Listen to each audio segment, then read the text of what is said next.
¿Darwin era mucho más inteligente que Marx? Sí. ¿Darwin investigó la naturaleza mientras que Marx rumió su filosofía internamente? Sí, con el añadido de que usaban datos de la realidad muy elegidos, elegidos a modo, ¿no? Toda la invención del comunismo primitivo, que fundamentalmente es de Engels, nace de un tipo de organización, de una tribu en concreto, no me acuerdo ahora quiénes eran, eh, de los indígenas estadounidenses.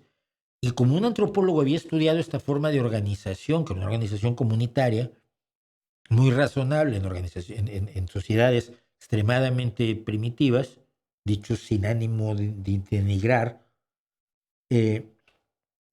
decidió que todas las organizaciones sociales humanas antes habían sido el comunismo primitivo. Y entonces, claro, generó esta idea, esta mitología del comunismo primitivo al que había que volver, la Arcadia perdida, es uno de los elementos fundamentales de la religión marxista. Y sí, hermanitos, lo siento, es una religión.